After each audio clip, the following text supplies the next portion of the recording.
much for clicking on the video. My name is Leah, and let's recap and review Real Housewives of Potomac. This is season 7, episode I don't know, but this is part 1 of the reunion, and it was decent. Like, things were said that I was like, okay, we getting down to we asking good questions this season, okay? Questions I want to know. So I actually liked it. I wasn't that excited watching the reunion, mainly because I was just kind of like, it felt like an afterthought. Like, we had that whole situation with Robin. They took off a break. Then we come back now. It's been 2 weeks. Then we have the Super Bowl. Of course, they weren't going to air the reunion during the Super Bowl. It just felt like, what's the point? You know what I mean? But I actually enjoyed it. It was decent. So let's get into it. So before we get into it, we gonna get a little spicy. Just a little, and talk about some things. So Chris is still in his feeling, as he should be, and it's understandable. But a couple of people, especially the Robinita fans, are a little upset about what Chris said about Robin. So I wanted to talk about it. So Robin made this comment on the reunion, and we're going to talk about it in the review, where she said, "Can we agree though that it probably is not the best idea for a married man to be in a hotel room with a single woman?" So then Chris on Twitter responded, and he tweeted this. He said, "Robin ain't SHIT for this comment. This completely contradicts everything you said at lunch with Candace and I. And after everything that has come out after the reunion, let me go pay for some rando hotel room. I'll be right back." So I don't have a problem with Chris speaking up for himself. What Giselle did and what Ashley did was out of pocket towards him. And then it does look funny coming from Robin, where it's like, sis, your man is out here paying for hotel rooms, and the story that he gave you doesn't make sense. So it's like, if I was you, I would just be quiet. I would just be quiet. You know what I mean? I should be quiet, girl. So then the next thing I saw that I was like, what is this? Eminem. So Eminem is opposing Giselle and Robin trying to trademark their show's name Reasonably Shady. I saw this screenshot online, and it's from the Jasmine brand. I didn't read the article, but there was a trademark attorney who was underneath the comments who was basically explaining what's going on. So the title of the article goes, "Eminem opposes Real Housewives of Potomac Giselle Bryant and Robin Dixon's trademark for their Reasonably Shady podcast. Says it's too similar to Slim Shady." So a trademark attorney by the name of Clarissa, she tweeted this out. She says, "Eminem says confusion is inevitable. Reasonably Shady simply looks and sounds like shady, and it is likely that consumers will believe." Oh, my bad, y'all. Got tongue-tied. Let me go back. It says, "Eminem says confusion is unavoidable. Reasonably Shady simply looks and sounds like shady, and it's likely that consumers will believe the podcast and merch are sponsored, licensed, and /or otherwise approved by or are in some way connected with him. He also owns the trademark registration for Shady in class 025 for t-shirts, sweatshirts, and hats." And then she posts a screenshot of the registration. And then she goes on and says, "Eminem Marshall Mathers, I didn't know that was that man's real name, was named one of the greatest rappers of all time and has been exclusively using the name Slim Shady and Shady for entertainment services since 1998. Honestly, I think that's overkill. I'm not even gonna lie. When I think of Reasonably Shady, I don't think of Slim Shady. And I grew up around the time when his music was real prevalent. Like, I was a lot younger, like maybe in like elementary school, when his music was coming out and stuff like that. So I'm just kind of like, okay. I mean, I get it, protect your business, but I don't think anybody was going to misconstrue Reasonably Shady to Slim Shady or Shady. And shady is a word that a lot of people use. So I was just kind of like, what is this for, sir? What is this for? And I'm also kind of like, how are they going to trademark their shirt? Are their stuff? How is Giselle and Robin going to trademark their information? Are they just going to have shirts that say reasonably? Are they going to have to find a different way? It's just weird. It's just weird. But I get people trying to protect their businesses, so I'm not like mad at it, but I do think it's kind of like, what's the point? Because like I said, when people think of Reasonably Shady, I don't think anyone's like thinking about Slim Shady. We ain't heard an Eminem song in a hot minute, bro. Like, It don't make sense. It just don't make sense. But let's get into this review. Y'all. So the reunion opens up and we hear them play the audio for the Reasonably Shady podcast that Giselle and Robin are on. And pretty much that audio is just confirming what we all have heard throughout these past 2 weeks of Robin saying that Juan got caught doing things he ain't had no business doing. Pretty much. They then also show a clip of Robin doing her one-on-one interview with Andy. And I guess as this reunion continues, we're going to see unforeseen footage of that. Because like certain questions that Andy didn't want to show on Watch What Happens Live that they're going to show on the reunion. So we finally get to the studio where everyone is supposed to be showing up. It's 6 a.m. in the morning. I don't know how they do it because they be there for like 9+ hours going in circles. Shout out to Mary Crosby, just going in circles. Like that would aggravate and agitate me. Sitting on the stage with them beaming bright lights, and this ring light be hot, so I know all them lights on them is like too much. So we see everyone in their dressing rooms, Andy's doing what he always does before the reunions, where he goes and visits everyone's room. You see him check on Karen. Y'all know if you watch my video, I gave Karen a high score for her reunion outfit. That thing is ugly. Her reunion outfit is ugly. The way it kept bunching up here, because I didn't think that was mesh, like the invisible mesh. I thought that was like her skin, and it kept bunching. Mia's outfit got on my nerves because Mia kept readjusting her titties, and I was like, ma'am, like, did we not fit these dresses to our bodies before? Score is going down. I hate the outfit now. So, like I said, Andy's checking on everyone. He goes to Candace's room. She gives him a shirt of her, when she's in the green outfit in her confessional, saying, "Not today, neck. Not today, ankles. Not today, legs." And Andy laughs. He was like, girl. And a lot of people don't like the way Andy treats Candace, but I think Andy actually does like Candace. I think he enjoys bantering back and forth with her the same way with Kenya. I do think there's a time when Andy can be very like nitpicky with them, but I think he also respects them and realizes that they're the reason why people tune in, even if it's to hate watch or the fans love to watch him. I think my view of Andy and Candace's relationship changed after season 6 reunion, where he was so proud of her for singing on stage with Nikki being there and all the women like questioning her about her ability, and she she stood up to the task and she proved herself. So I do think Andy really likes Candace. We then see him go into Giselle and Robin's dressing room, where he played in Robin's face. Andy played in that lady's face because they're like in their outfits. He's like, how are you guys feeling? Is anyone nervous? Are you worried about somebody coming for you? And they're both like, no, we're good. And he's like, oh my God, congratulations, Robin. You're a married woman. Is Juan coming? And she's like, no, he has work. And Andy's like, oh, I figured.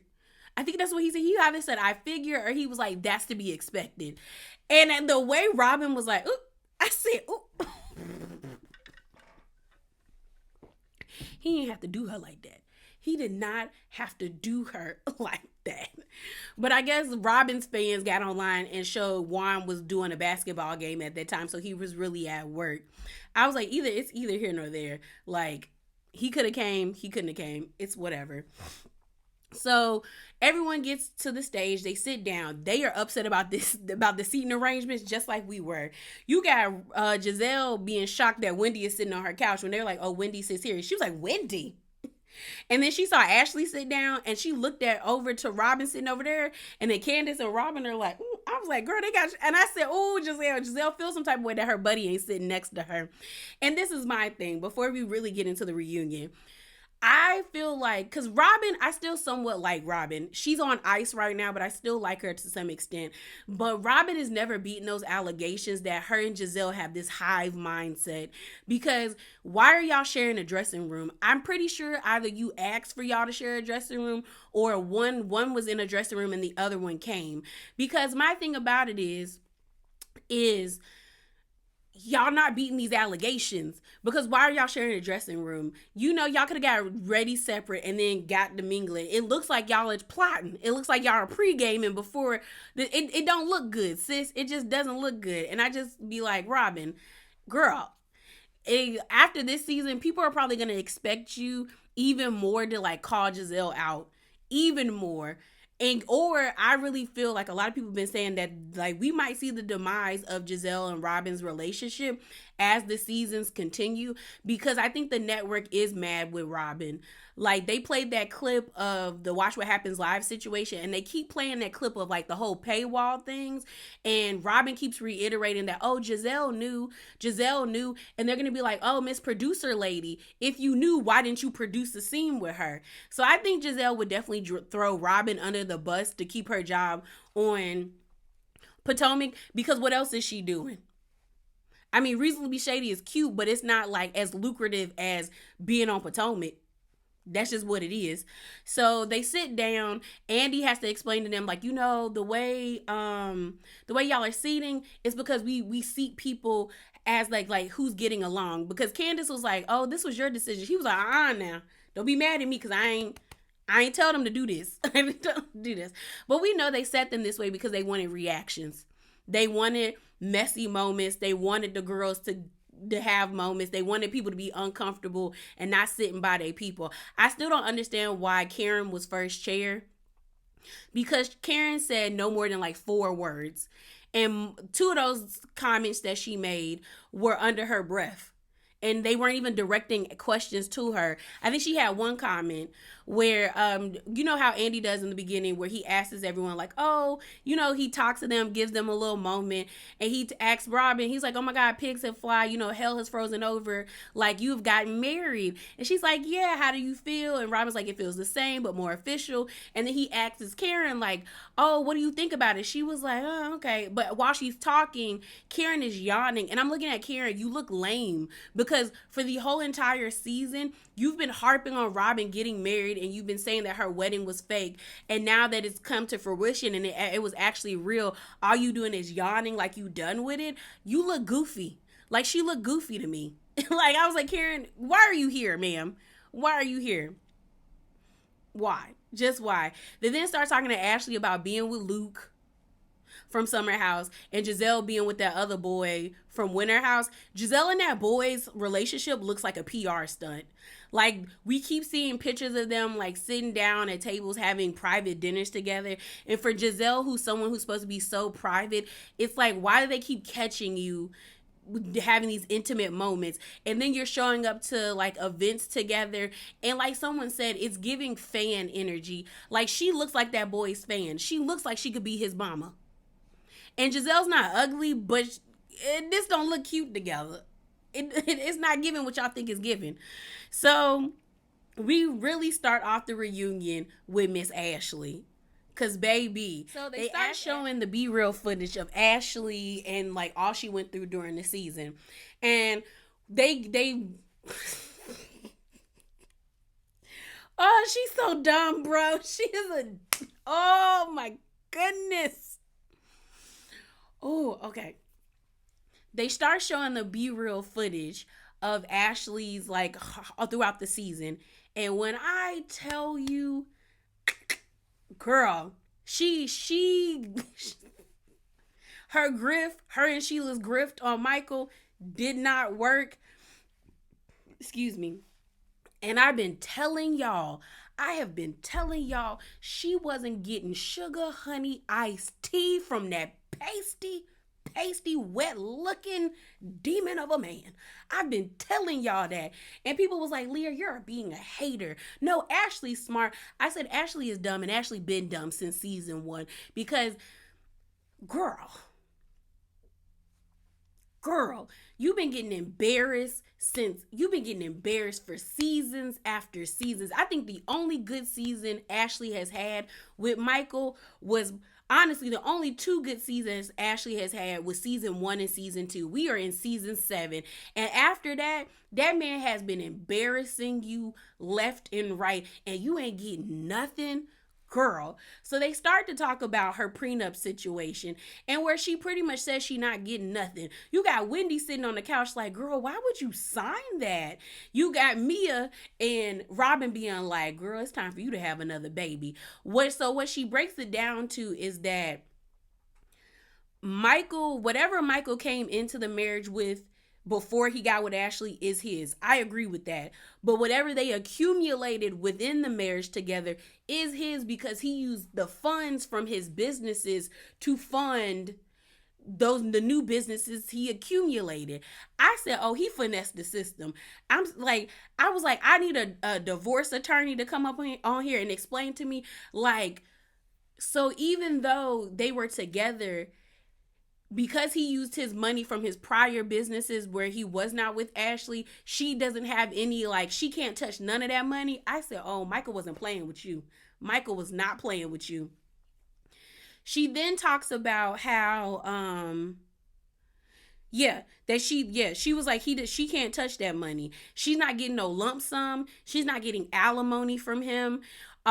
She might get spousal support, but Ashley was like that spousal support only comes in handy where she, I guess, in the prenup or wherever whatever they want to call it, where if she falls on hard times, he's supposed to step in.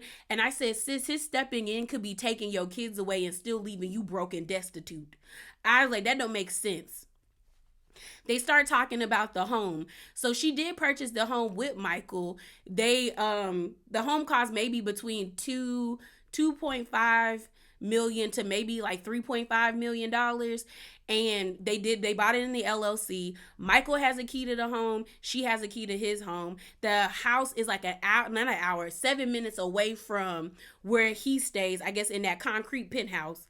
And they had a situation where they have this rule where you're supposed to give an hour before someone pulls up to the house. Well, Michael and her had an agreement one weekend where Michael was supposed to keep the kids until Monday, and Luke from Summer House was over her house. Well, Luke had to leave on Sunday because Michael, I guess, got tired of taking care of his kids and dropped the kids off on Sunday. And I guess her and Luke had a moment where Luke pretty much told her, "You got to set up boundaries with him because you're not creating any boundaries with him and he keeps popping up." Which I'm like, Luke speaking truth, because girl, what is this? What is this? So everyone's looking at Ashley like, first of all, this whole rule about showing up an hour early is dumb. Mad dumb. You not getting no money, you're dumb. Karen tries to speak up and be like, "Well, Ashley, isn't there another account that y'all have together where you can tap into it? You need to check on that." And then Giselle says like, "Well, girl, she don't even know how much is in that account." And I'm like, y'all had all this energy. Y'all had all this energy on other stupid things this season where y'all really should have been harping on Ashley if y'all was really her friends, really trying to understand this prenup situation. Everyone was harping on the whole like house situation, but now we're looking at this prenup and she ain't getting nothing. And I knew Ashley wasn't really serious about this divorce or really taking in consideration how this would really go for her. When she waited this long to talk to a divorce lawyer in the season, and the divorce lawyer pretty much told her like, "Girl, all the stuff you're doing, I wouldn't advise you to do." And she did it anyway, like a dummy. Like a straight up dummy. Like, girl, you look stupid. And I told y'all, I've been telling y'all she wasn't getting nothing from Michael. And the reason why I felt like she wasn't getting nothing from Michael was the way they were living. The first part of me was like, either Michael don't really like Ashley like that, or two, he ain't really got the funds he says he has. Because one, there are plenty homes in Maryland, Virginia, and in DC of beautiful townhomes or or really nice penthouses that have like upstairs is like a yard or whatever, because Ashley harped on wanting to give her kids space, which there's nothing wrong with that. But it's like, if Michael really wanted to give Ashley what she wanted and still be with her, he could have done that if he had the funds. There's plenty of homes in DC, as well, I'll say in Georgetown, like, yeah, Georgetown is still considered Georgetown area, or Alexandria, or like Arlington area, where it's still close to the city, where there's beautiful like townhomes that have like, a cute little, it's a box backyard, but it would have gave Ashley the space and stuff that she was craving. But Michael never did that for her. He kept her in that concrete box with nothing but Fisher Price toys scattered around the home. And it seemed like the little boy, the oldest one, didn't even have a room for himself, because Ashley was like, you know that house in last episode where she was like, you know that house where you could have your own room? That's our home. Why does he not have his own room? The little boy looks every bit of like 4 years old. He looks damn near 5. Why does he not have his own room, girl? What are we doing? Then on top of that, the trips that they would take. If I'm dating or if I'm married to a multimillionaire, we're not only going to Mexico, Jamaica, and the Bahamas. Those are very much college trips, or like people that ain't got the funds, like the funds. And I'm not saying those aren't beautiful places, because I just came back from Mexico in December and had a lovely time. But that's like, I am not a millionaire. I ain't got no funds like that.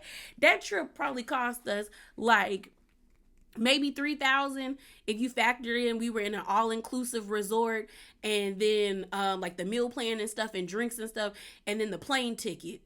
But you're supposed to be a multimillionaire. Why are we not seeing you and Ashley go to like the Maldives or Morocco or Dubai or Milan or Japan or Korea or Egypt or different parts of, well, Egypt is in Africa, or different parts of Africa and things of that nature? Like, you're supposed to be like, we've never seen Ashley even go to Australia, and your man from Australia.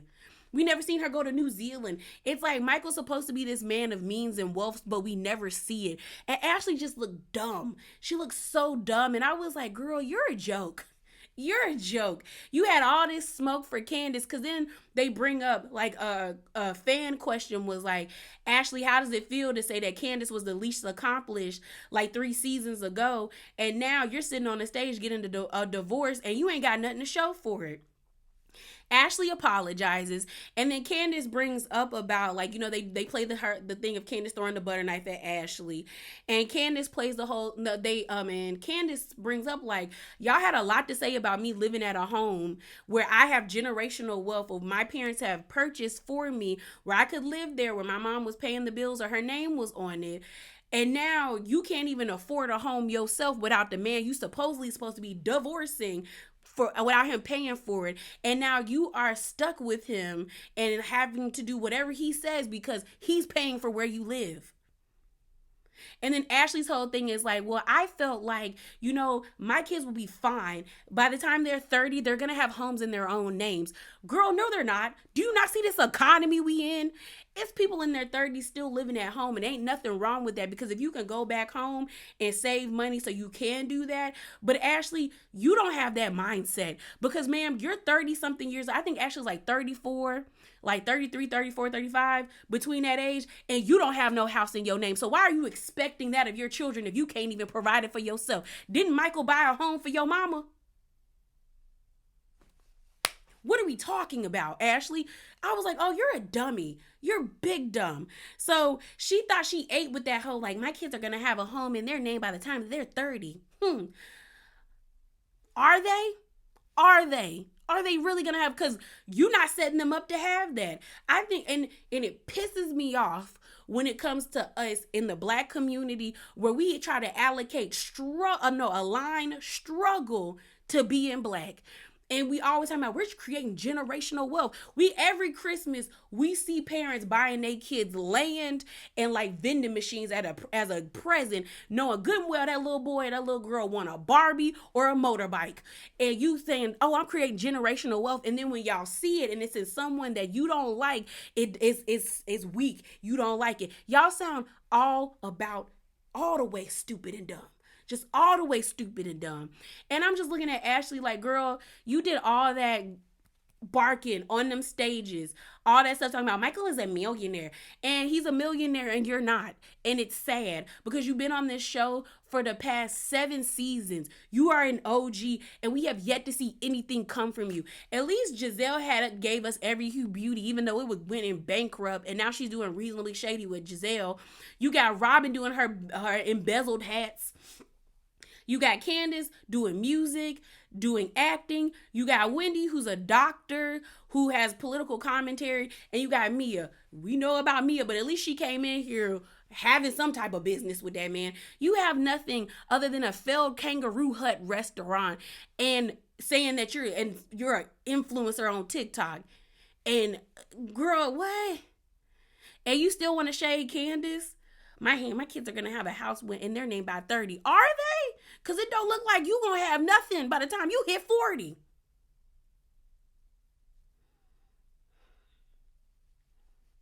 I know Uncle Lump is disgusted with you, because I would be too. Then Ashley had to like slide in there about Michael being a good father. I said, that man told you, you better get on that stage and make it right if you think you gonna get this house. Ooh, she dumb. She's, and it hurts. It hurts because I guarantee when she made that comment, Michael's a really good father, you guys. You know, we're working on co-parenting. All I could think is that man probably threatened you and told you, if you want this home, you better get on that stage. You better clean it up. And clean it up you did. Now you are indebted to somebody that don't even like you. And you got the nerve and the audacity to sit on this couch talking about my kids gonna have a house when they're 30. Are they? Are they, Ashley? Because it ain't looking like it. All right, so we switch gears going to Mia, but before we get there was a spicy question that Andy asked Mia where he was like, because Ashley's whole thing is like she wants monogamy now. Her kids deserve to see her in a monogamous relationship. And then Andy goes over to Mia. He was like, well, Mia, you know, you don't really believe in that. And Mia's like, girl, what? She was like, what was the question? Mia was pretty much like, the way I got my husband, I knew if I wanted to keep my husband, I had to continue to do those things. That's just me. And my thing is like, I actually agree with Mia. Like, why did you switch up all of a sudden once you got kids? Like, people are allowed to change, but also if your partner doesn't want to be with you anymore because you changed, that is their right. But I understand people being like, well, if you came in the marriage this way, why are you switching it up now? I got what they were saying. But we switched to Mia, the next segment. We hear, like, before they get to the, like, they make all of the PAs get off the stage because everyone was, like, touching up their makeup and stuff. Ashley is over there talking about how her and Luke are really like donezo because he wanted her to go out to Dulles. And I mean, Dulles it's a trek from Arlen. It's not really a trek. I mean, it's a metro ride, but it's just kind of like, well, girl, get on the metro if you want to go see the boy, or it's just whatever. I was just like, I was annoyed. I was just annoyed. So they start talking about Mia and all her health situations. They do the whole cancer, not cancer situation. And Mia pretty much explains, it seems like Mia doesn't have sarcoma because Candace brings up, well, weren't you cleared for that, the dermatologist, the sarcoma thing? And she was like, yeah, but now they said there might be tissue growing on my ovaries. And I was like, fibroids or endometriosis? One of those. It's either fibroids or endometriosis. But I was just kind of like, that's not cancer though, Mia. Unless they tell you it is cancerous. So I was like, okay. So they start talking about like the whole situation where they caught Wendy on the hot mic saying like, yeah, of course everybody knows she lying, but like, you don't do that. And Mia's like, because you were being a snake like you are. And I said, girl, everyone didn't believe you. Wendy just had enough coof and enough class not to just be like, yeah, girl, you lying. Giselle and Robin don't have that. They don't, because you clearly see they're the only ones who outwardly question you. You didn't see that from anybody else in the group, and that's because they have no coof. Wendy legit was like, girl, I own the fact that that happened. So then they're going back and forth, and like Mia brings up the whole thing about at least my husband wasn't being like an opportunist, taking videos of me on the stretcher. And they show a video of Eddie like taking videos of Eddie taking videos of like Wendy while she got out of the hospital, and Wendy clapped back. She was like, maybe your next husband will do that for you. Maybe he'll be there for you. I said, oh, that was a good one. That was a good one. I kind of like that one. So then they start getting into the business aspect. You know, I did a video of Mia talking about how the money in her company was like pretty much gone. Like they got ousted out the company. And like how they really ain't got no money and they probably living off of credit cards because they give credit card livers. Because you know they give that energy. They give that energy that they live credit card to credit card. But they start to really ask questions about the company because Andy is like, what is going on with this? Like, what is going on with your company? And Mia basically is getting tongue-tied as she's trying to explain that they are members or there's board members and that like there's 8 board members. They can vote on different things and it seems like they were trying to vote them out. And I felt bad for her. I'm not gonna lie, I felt bad for Colossal Feet because I felt like don't laugh at people when they're trying to explain. You could tell that she was having a hard time explaining because it seemed to me that Mia was just regurgitating what G has told her. Like she doesn't really know herself, or maybe she is bad at explaining. But I just felt like, okay, y'all, don't be laughing at people. I hated when they laughed at Candace, that season 3 reunion, and was just kind of like when she was like Ashley was trespassing in her home. That pissed me off, and this kind of like it didn't piss me off, but I was just like, this not a good look, because even Andy was laughing at her, and I was just like, damn, y'all, it ain't like, let her finish. So she's just talking about it. She's not really making any sense, pretty much. And it kind of made sense because of what it reminded me of is like what happened on Greenleaf, and I know that's a church show, but it's like there was like a board of directors, and because they have equal share in the church, they have the ability to vote someone out. That's what it sounds like. Mia ends up saying that, we're going to like, sell our shares and move on so we can turn a profit. They then start talking about her home because she had to give up the home. We know that she was paying like I thought they was paying $65,000 in rent, but I was wrong. It was $65,000 worth of renovations, pretty much. So they spent that much on the home just to like having to move back to that penthouse in Bethesda, Maryland. They asked like, do you have any other homes? And she's like, yeah, I have homes in North Carolina. We have like 2 or 3 properties. Me and G are bi-coastal. Wendy's like, girl, that's on the same coast. And I said, yes, sis. I was like, Maryland, not Maryland, but Virginia and North Carolina are 4 hours apart, depending on what part of North Carolina you are in. And like, I was just like, ma'am. I said, Mia, you sound right about dumb. Cause everyone was like, that's on the same coast. Then she was like, I was just like, oh, Mia, stop talking, sis. She just sounded so stupid. So then they move on from that, and then we see them like breaking again. Andy and Giselle start talking, and she's on FaceTime with Grace and she's driving. You then hear Andy tell Grace like, I'm your dad, and they were just joking around. Like Giselle is his favorite on this cast. He then starts telling, and then Giselle asks, she's like, have you ever been with a woman? Is that inappropriate? And he was like, no. He was like, no, but I am curious. I'm 54, and then Giselle's like, well, when I turn 60, like if you turn 60 and you ain't been with a woman, I'll be with you. He was like, that's an HR issue. So no. I was like, yeah, Giselle, what? So you can tell they really like each other.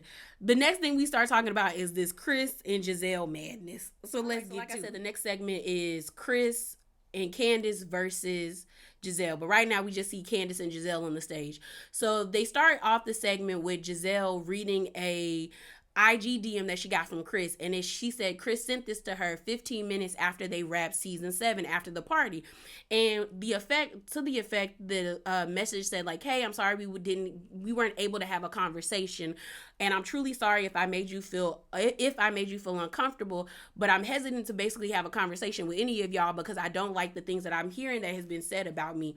Candace lets us know that Chris sent that before he saw the whole entire season. Chris is a dummy, because ain't no way I'm apologizing to you, even if I haven't seen the whole entire season, especially if I know I'm not wrong. You ain't getting not sorry out of me. So they continue on. We see the bureau footage. We find out that Candace has been able to successfully retrieve 6 embryos, and she's like excited. She crying. She got to fold origami her her napkin and wipe her tears. They then really start talking about what we all want to talk about, this Chris situation.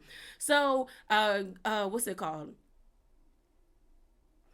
A fan asks a question like, hey, Candace, don't you think you're making the situation worse by saying that Giselle said Chris tried to SA someone or her? And Candace says, no, the wording that she used is why we're doing this. So they bring up how Giselle, when she got in that Sprinter after they were at the winery, and Giselle was like, Chris, Ashley telling Candace that Chris was in there touching on somebody, touching a thigh, then touching the butt. And then you end up seeing Mia and Robin reiterating the story, adding different context to it, because this is a story they got from Giselle. You got Ashley sitting there, well, Giselle likes to add a little extra sauce on things. And like somebody said on TikTok, if you put extra sauce on things and the extra sauce covers the meal, You no longer worried about the meal. You're worried about the sauce. Giselle putting extra sauce on things to the point where I'm no longer worried about the meal. I'm worried about the sauce because you're adding extra to it that don't need to be added to it, lady. So then, um, so then they get on that. Candace said, you tried to say my husband was a sneaky link. You tried to say he was trying to DTF you. And now all of a sudden it's like Giselle's like, oh, well, I'm sorry. She tried to pull out a frivolous sorry. So Candace said, shove that up your butt, lady. And I'm with her. Shove that up your butt. Because Giselle needs to realize what she did was out of pocket, way out of line. And it was wrong. It was genuinely wrong. So then they get to Giselle and Candace get to arguing back and forth. Giselle is talking to Ashley like, she's not even gonna let me talk. I don't even know what she's saying. She's not even trying to let me talk. I'm like, Giselle, shut up. Because she getting with you. And that's why I hate when people compare Giselle to Kenya. And I'm not even a Kenya stan. Is because Kenya is quick with it. Kenya is quick with it. Giselle be sitting there like a deer caught in headlights, squinting her eyes like, me? Like she don't understand that she has been a menace to society the whole entire season. And now all of a sudden when she's getting called upon and she don't understand what's going on. And it's like, she's stupid. Giselle is not that smart. Giselle is like, she corny. She corny because she corny, lady, corny, bro. She corny. So they going back and forth. Candace is like, you had a storyline. It could have been about your health, but you chose to malign my husband. And then Giselle's like, hold up, y'all not gonna keep saying I try to malign people's husbands and destroy families. And then Wendy's like, you do though. Like you wait until saying it's a pattern with you. You wait until we get to in front of these cameras and then you say something. And like Candace said, you saw me multiple times before we started filming. And Giselle's like, no, I haven't. And then they show proof of like, yeah, girl, you saw her at her album release party. And Giselle's like, what was I supposed to talk to you while you were on stage? If it was that serious, then you would have talked to her. But it wasn't that serious. It wasn't a kingdom issue like my mama said. So you should have kept it to yourself. But you waited so this could be your storyline. They legit thought Candace was either going to, one, blow up to the point where they could have ammo to go back and forth with Candace, or two, they thought Candace was just going to cower and just apologize. And what they got is Candace being very composed and eating them up and not even giving them screen time for this mess that they brought to us. So Candace is just like, girl, no, girl, no. So then they're going back and forth, and Candace was like, you tried to like mess up what I got when you had your dwindling uterus right there. And everyone's like, oh my God, Candace. And I'm looking at the fans and the ladies on the stage like, girl, shut up. Karen said Giselle had an STD. We're not going to harp on someone saying her uterus is dwindling. Y'all go up every season during Atlanta where people resurface clips about Phaedra reading Kenya about her uterus while she was sitting next to Apollo in a white beater shirt. Y'all swear that was the greatest rehearsed read ever. But now all of a sudden it's like Candace went too far. When it's like what Giselle did could have altered Chris's future. Chris is telling us we saw in the in the super trailer that his kids were coming to him and questioning who he was. His family was coming to him, questioning him. Well, you got people I love starting to look at me funny because of the stupid stuff you saying. Oh, it's whatever. It's whatever at this point. You can get whatever from me. You can get whatever and then some from me. So I'm just kind of like, Giselle, really? Really? And we're all going to be upset about that? Y'all are full of it. That's why I don't like the Potomac fandom, because all of a sudden she's too far. No, Giselle gets what she gets. Now, if we come back season 8 and Giselle gets busted out by some random person on the internet, I'm gonna be here for it, because at this point Giselle needs to be taken down a peg. She does, because it's like it's not cute. It's not cute, bro. It really isn't. What you did was wrong. It would have been different if you would have just kept the conversation between like, oh, Chris made me feel uncomfortable, and like that's fine. But it's the fact that you had to get in cahoots with your evil sidekick Ashley, and then start to add extra sauce about Deborah and and Chris having a situation when we have proof that situation never happened. It's disgusting, bro. It really is. And like, I'm not saying Giselle didn't have a right to be uncomfortable, because your feelings are your feelings. You have every right to be uncomfortable if someone makes you uncomfortable or if you feel uncomfortable. But the issue is the way Giselle went about it. It was wrong. It was completely wrong. And you're not going to get me to not say it wasn't wrong, because it was like, that was wrong and it was nasty. And sometimes when Giselle does stuff, it's funny, it's a kiki, but this was nasty. It was nasty, and she should have to have consequences. Like, if something pops off with her, that's what she get. And now she gonna be sitting on the next part crying about, oh my God, my kids were worried about me dying on the table. With why couldn't you bring up your health? Why couldn't you do that? Why could that have not been your story and not this whole Chris situation? That shows to me that you really don't want to show people who you really are. And honestly, the whole dwindling uterus situation, Carmen, wasn't that deep as someone with a uterus, because at the age of 50, Giselle's 52, your uterus does start to dwindle.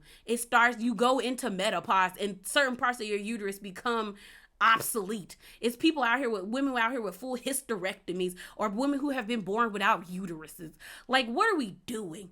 Like, it wasn't that deep of a comment, and y'all trying to be like, oh my God, y'all are full of it too. Just say you hate Candace and move on. But yeah, y'all, that is it. That is all. Remember to be bravely authentic and hop down in them comments below. Deuces.